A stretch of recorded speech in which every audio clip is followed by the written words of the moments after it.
Welcome back, everybody, to the Breakdown Podcast YouTube channel. My name's Corey, and with me today, once again, to cover The Masked Singer, it's my boy, Vic. That's me. What's going on? I think he's up there. You got it. He's up there. Good job. All right.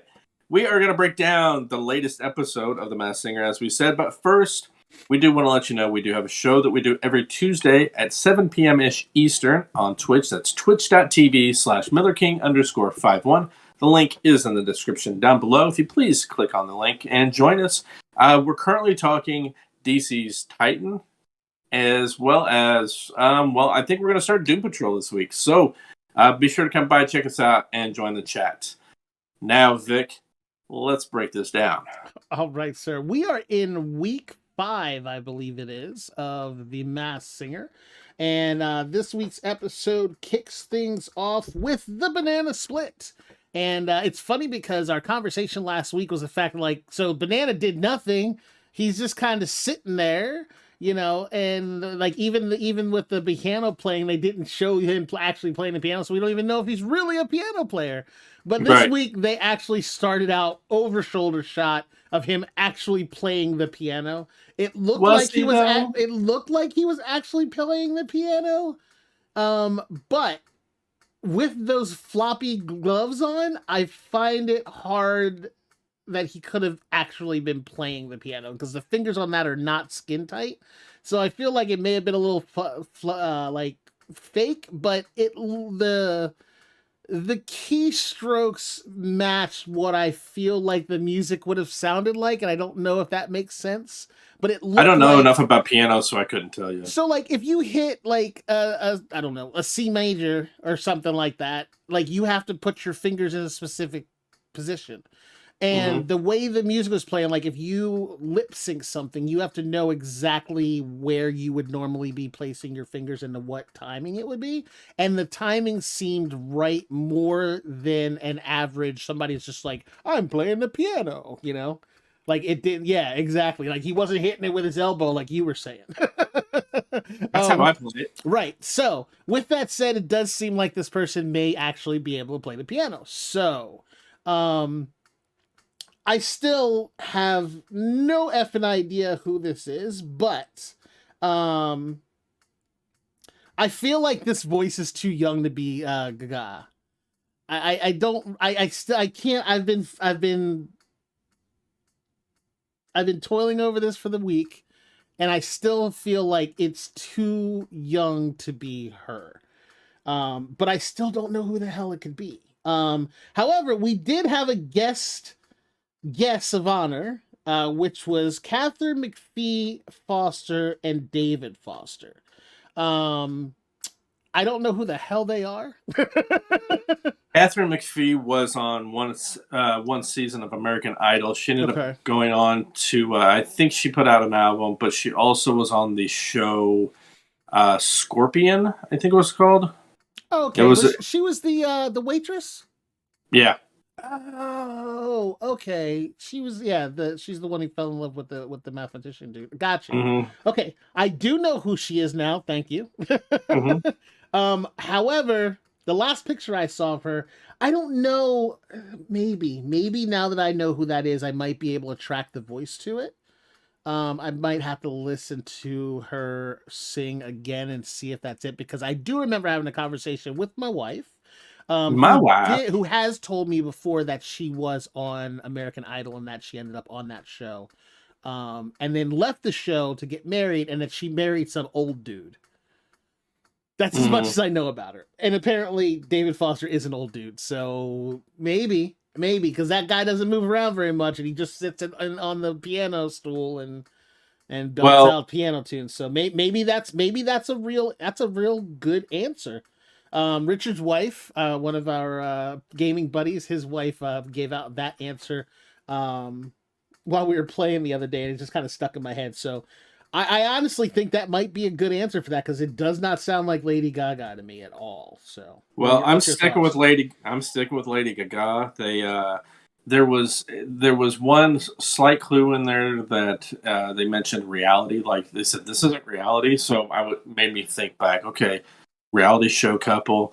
Well, while not a reality show, they are filming a documentary of Lady Gaga with Tony Bennett. So I'm thinking maybe I still could be right. So I'm still gonna stick with it. It's not a lock in, but I'm sticking with that. So you had mentioned once before, we were talking about, was it May December romances or May December couples, when we were talking about Gaga and Tony Bennett, because again another younger older combination. There's also a very good possibility, and I don't know, did you say this or did someone else make a comment about Elton John and Miley Cyrus? I don't remember where that came from. As the judges said that came up. Was that last week that they said that? I think it was on this episode. Well, I don't know. I looked it up before this episode started. Like before, well, when I was researching, I came across this. Somebody said something about it. I think it was last week, but I'm not sure. But apparently Elton John and Miley Cyrus have redone Nothing Else Matters, the song Nothing Else Matters. Okay. And one of the clues on this week's package... Metallica? Yeah. I'm assuming that's what it is. Wow, yeah, it's a really weird thing. But if that's the case, there was a plate in this clue package that said nothing across it. So there's a good possibility that this could possibly be Elton John and Miley Cyrus as well, based on just that one clue. Which, I mean, we've won guesses on less. True. So true. Miley Cyrus and Elton John is in there. And I'm going to tell you, because I know who Catherine Mcphee is now, so I think that's probably a good guess. And I haven't heard Banana say much, but he doesn't sound British. But I think I want to hear what Nothing Else Matters by Elton John and Miley Cyrus sounds like, just because. I don't think I want to. So I'm actually going to go with Melissa's guess, and I'm going to go with Catherine Mcphee and Foster and David Foster as my guess for those two. One, because I have no fucking idea who it is. Two, I don't think it sounds like Lady Gaga at all to me at this point. I think that's a feasible guess for that. So that's going to be my guess for now. I'm not locking that in, obviously, because this is still kind of like weird for me. Who's up next? We'll say that next is Cupcake. For my guess, I have Ruth Pointer of the Pointer Sisters.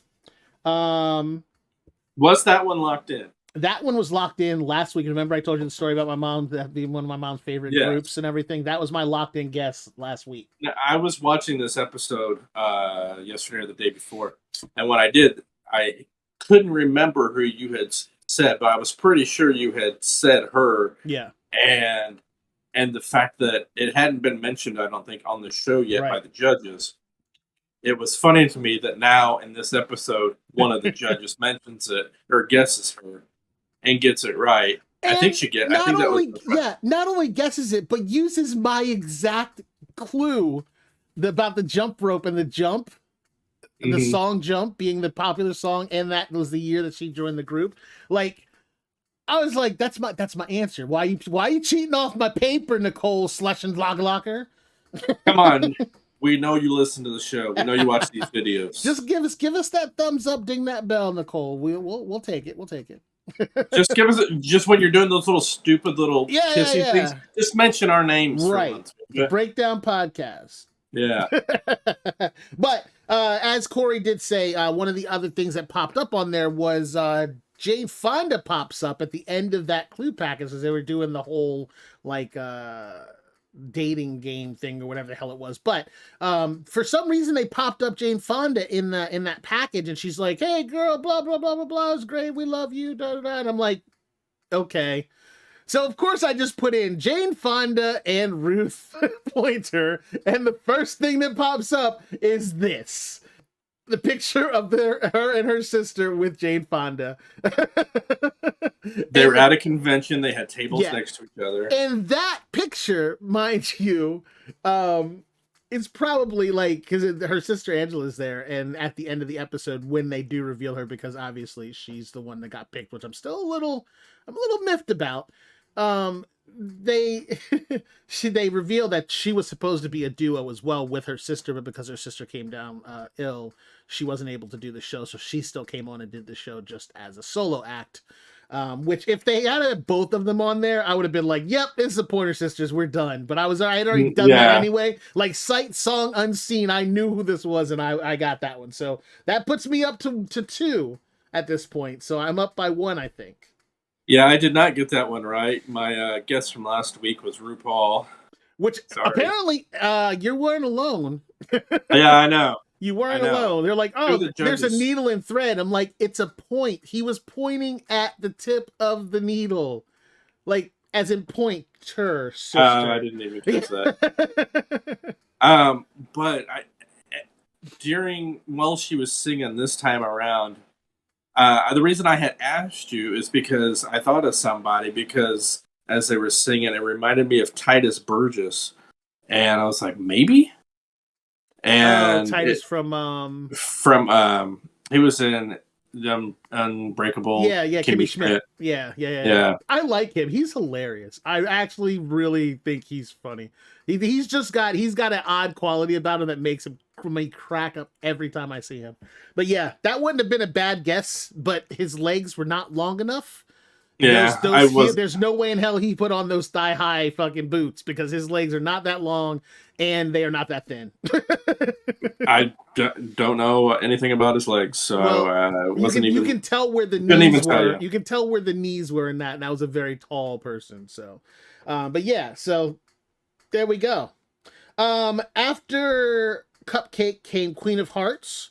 This is my other lock-in that I have from the first episode, and that was that this is Jewel. I'm still sticking to that. They did drop Gaga in there and Miley Cyrus, which is, conversation pieces from both of us for this one. And I was like, okay, so, they're trying hard, but there's nothing that matches Miley Cyrus in this, because, just the whole story of moving up into Alaska and living out there and then leaving home early. There's no way. She was under her dad's wing the entire time and did not leave home early because she was working for Disney. So, yeah, or Nickelodeon, whatever one it was. But there's no way that fits for Miley Cyrus. So they shouldn't have even put that one out of their mouth. But the Lady Gaga thing, I think that the voice is much different than Gaga's. Gaga's got a kind of that kind of gruff, gravelly voice to her, like that soulful, bluesy voice, and I don't think that Queen of Hearts has that. So, have you settled on a decision for Queen of Hearts? Okay. I still have nothing. Okay. Hopefully, maybe next week I'll get something, but as of now, no. I think actually next week they're going back to Group A. Yeah. Because for whatever reason, this one, and they had we're going to be talking about the wild card shortly. Next week or the week after next is Group B finale, or semifinals or something like that. So they're really quick about this. It seems like it's going quicker than normal. I don't know. We'll see. Well, because it's only 2 groups so far. I don't know if there's going to be a C and D group either. Well, no, because I think that when they do the wild cards, it eliminates the Group C. That's how they eliminate Group C. So I don't know. It's just weird. But next we had Duck. Mallard. Get it right, Mallard. Same thing. It's a duck. It's a fancy duck. Yeah, I'm sticking with Chris Stapleton. I know. I tried to listen with the intention of keeping the Duck Dynasty guys in mind, but with this performance, there's no way it was them or any of them. How do you feel? And I'm not even for certain it's Chris Stapleton. How do you why do you say there's no way it was them? Because it wasn't a bad performance. Yeah, I couldn't see either of them doing this and doing that song and doing it that well. And again, my point to this was it didn't sound like he's a real singer, but he remembered all of the words to the song and he actually got it out and it didn't sound horrible. So I think that you are overlooking the fact that this dude has done a Christmas album and he's sung before, so I feel like he's probably got a little bit of training with the amount of money they have. When they did that Christmas album, they probably did some music lessons for him to teach him how to actually sing semi properly. So I think you're discounting it, and I think you're going to realize that I'm the man that's right on this. But this is a rap song, though. Think about your guy. Stapleton. Well, okay, now just hear me out. Think about your guy Stapleton, and then does he look like the guy who's been with his wife since they were 4 years old? Probably. I don't. He literally says, like, my wife and I have been together since we were 4 years old. That's some deep country shit right there. That's a small town. There ain't nobody else around. And I'm going to get involved type of shit right there. Man, I mean, I'm not saying you're wrong. I'm just saying I'm sticking with Chris Stapleton. I got you. Well, and you are going with? Willie Robertson from Duck Dynasty. All right. And I've locked that in, by the way, since first week for Group B. And finally, Caterpillar comes out, and yes. Shocking. It is a little creepy, but funny as well. I'm stumped on Caterpillar. I don't know, like, none of the clues really gave me a whole lot. The only part of the clue package that like was really any kind of information that I think you can glean from, and I might be able to pull something from research wise, is Great Lakes. So in the Great Lakes area, there's I mean, obviously there's a lot of people that are probably from the Great Lakes area. It encompasses so much of the, Northeast, Midwest, that there's a lot there, but that's going to give me a point to focus on. There was also a piece in there where he turned on the Weather Channel, and there was a huge storm on the TV. It didn't really show us, like, you couldn't tell where it was focusing on, but it had something to do with a big storm, obviously. He stole a basketball. Oh, he said that he left home early, so we have a whole nother Jewel reference kind of situation. Left home early, was living in his car. His parents told him that he wasn't going to make anything of himself and he was going to end up in jail, and stealing a basketball, which then caught on fire. So it's like, maybe an NBA Jams reference of some sort somehow. And then he got arrested, and he's like, and it's amazing because they were right, and he ended up going to jail. So it's very vague. Everything about Caterpillar right now is very vague. So I'm not sure who this could possibly be. But he sung the hell out of Beyonce. Who was it that played in Like Mike? Do you remember that movie? It was Lil Bow Wow. Okay, he's already been on the show. Mm-hmm. Yeah. So I was trying to think if he, in that movie, how he got those powers, and I thought it was him stealing Michael Jordan's basketball. Well, he stole it. No, he had his shoes. He stole the shoes. He stole his basketball shoes. But again, like we always say, some of these things are red herrings, obviously. But I feel like the basketball being on fire thing is inconsequential. I think he may have just stolen a basketball and was arrested for it. So I'm not sure where that draws in. But give me one. Is it Like Mike? Maybe it means the basketball was hot because it was stolen. Yeah. And so in order to say that, they put fire on it. Oh yeah, it was hot. There you go. There you go. That actually makes a lot of sense there. So yeah, Bow Wow, Jonathan Lipnicki. It ain't him. Yeah, well, it's definitely not him. I mean, I don't know, dude. I mean, he is older. Nah. I don't know if he's ever been in any songs. I'm trying to see if anybody else in that cast could possibly be. I don't know why that's sticking with me now that you say that, but no, I'm not seeing anybody on there that I would think might be. Well, yeah. Well, it's a new one. It's always tough to decide. Yeah. Somebody on the first time, most of the time. Well, as long as they don't get kicked right away, we're good. But obviously, he made it through the cut. I honestly thought Duck Dynasty was going to get kicked out of there, to be completely honest. Like, I thought Mallard was gone, honestly. But it ended up being Cupcake that got booted. So when it's all said and done, like, if there's no real accounting for how they obviously the accounting of how they choose is supposed to be based on us voting. But Yeah, sure. however that works out, I'm just not thinking that Duck Dynasty was a better singer Well, than to be fair, what's her name. But I think it's based on how much entertainment value the judges that and the helps. producers get out of that particular thing as to who stays and who goes. That helps, but to be fair, I don't think she was all that great by herself. Yeah. I think maybe if she's with the whole group, then the other two help to balance her back out, and so it's not as noticeable. But to me, she wasn't that great anyhow. Yeah. Well, that so brings anyway, us at the end of this episode, and then we'll see where it comes out next week. Yep, we will see. We will see what happens. So thanks for watching. We'll talk to you next time. See ya.